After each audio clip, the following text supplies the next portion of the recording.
Hello, everyone. Welcome back to StreamCFD, your go-to channel for computational fluid dynamics and fire dynamics simulations.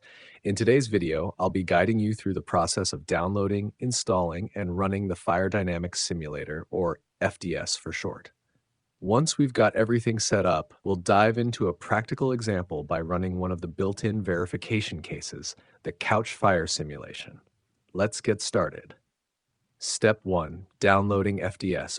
Open your web browser. I'm using Google Chrome for this demonstration, and head over to the official FDS website. If you're unsure of the URL, just type Fire Dynamics Simulator into your search bar and hit search. Among the results, you should see the FDS SMV NIST page, which is the official site for the Fire Dynamics Simulator. Once on the site, you'll find various links for downloading FDS, like accessing documentation and joining discussion forums. If you're new to FDS, you can also read a brief description right on the page. Fire Dynamics Simulator, FDS, is a large eddy simulation, LES, code for low-speed flows with a focus on smoke and heat transport from fires. Smokeview SMV is a visualization program used to display the output of FDS simulations. To download FDS, navigate to the download section by clicking the download link. You'll see the latest version of FDS, which is 6.9.1. Since I'm using Windows 11, I'll download the FDS SMV package for Windows. Click the link and your download will begin. Just wait for it to complete. If you're using a different OS, don't worry. I'll make another video covering the installation process for Linux. Step 2. Installing FDS. Once the download is complete, we'll move on to the installation. Open your Downloads folder and locate the downloaded file. Double-click it to start the installation. If you encounter a smart screen pop-up, click Run. When user account control prompts you, click Yes to proceed and the installation will begin.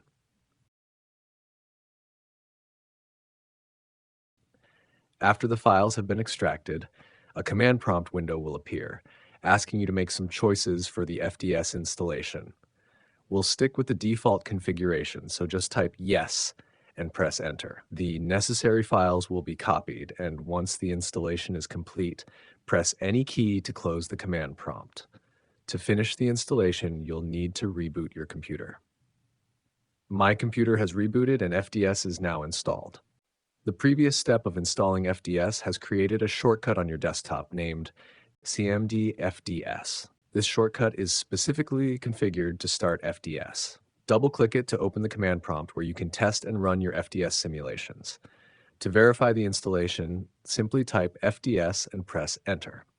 Since we haven't provided an input file, it will simply display some information, including the FDS, SMV, and MPI versions for parallel computing. You should see that the FDS version is 6.9.1, matching the version we downloaded and installed. If you don't see the shortcut on your desktop, no worries, you can still access it through the Start menu.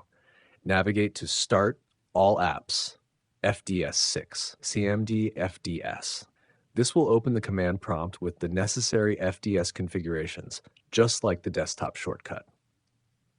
Additionally, in the FDS 6 section of the Start menu, you'll find links to all the documentation and resources related to FDS, making it easy to access guides, manuals, and more. If, instead of the version info, you see the message, FDS is not recognized as an internal or external command, operable program, or batch file, it's likely that you either skipped the system reboot or didn't use the CMDfds shortcut to launch the command prompt. In this case, you can try typing FDS in it and pressing Enter before running FDS again. If you're still unable to launch FDS, feel free to post your issue in the comments or join my Telegram discussion group, StreamCFD Discussions, to ask your questions. The link to the Telegram group is provided in the video description below. Now let's take a quick tour of the FDS installation directory. Open My Computer, C Drive, Program Files. Here you'll find a folder named Fire Models. This is the main directory for the FDS installation. Inside, you'll see two subfolders, FDS6 and SMV6. The bin folder in FDS6 contains all the executable binaries for FDS. The documentation folder includes all the manuals and links for both FDS and Smokeview.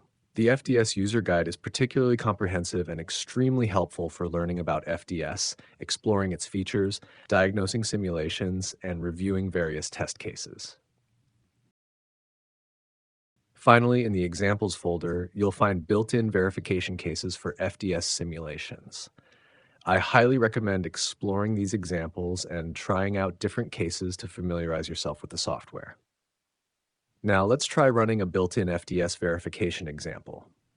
First, navigate to the Fires folder in the FDS installation directory and locate the file named couch.fds. Since we can't run this file directly in the system directory, copy the file and create a new folder on your desktop to paste the copied file.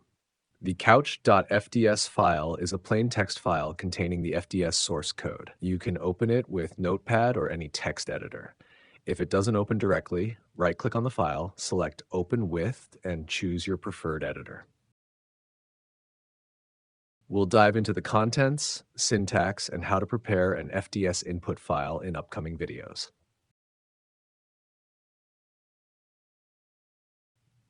To start the simulation, launch CMDfds using the shortcut on your desktop or from the Start menu.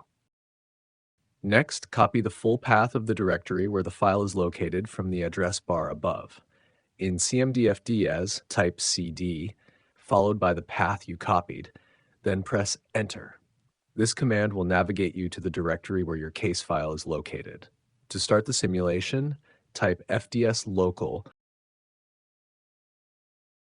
followed by the file name couch.fds.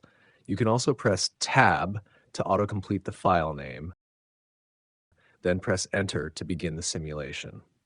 You'll see the simulation progress through various time steps, and several simulation data files will be generated in the case directory.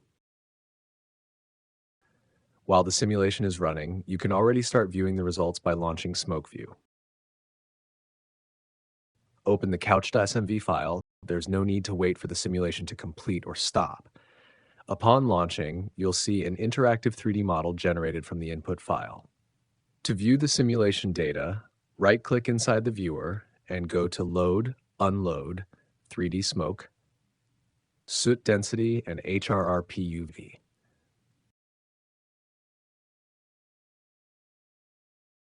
You'll see the fire centered on the couch. To enhance the viewing experience, reduce the frame rate by right-clicking and selecting Options Max Frame Rate 4x Real Time.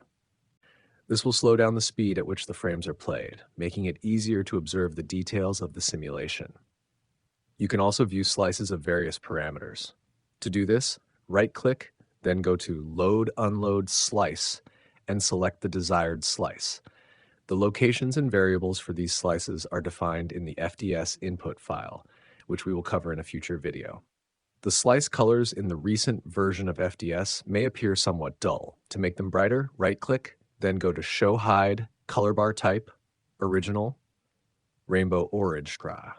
Now the colors will be bright and vivid. I suggest you try different options and load various output data to familiarize yourself with Smokeview and its features. Now let's take a look at some other useful output files generated by FDS. In the simulation directory, you'll find CSV files like couch.hr.csv. This file contains the output of the heat release rate from the fire. When you open it, change the display format to numbers since the data is in scientific notation. The first column represents the simulation time in seconds, and the second column shows the heat release rate from the fire. The other columns contain data on convective, conductive, and radiative heat, among others. This is a great way to verify and diagnose your simulations. We will explore this in more detail in upcoming videos. That's all for this video. I encourage you to try running more examples and exploring the results using the methods we've discussed today. If you encounter any difficulties, feel free to drop a comment below or post your questions in our Telegram discussion group. In the upcoming videos, we'll dive into how to write FDS input files from scratch. Thanks for watching, and see you next time.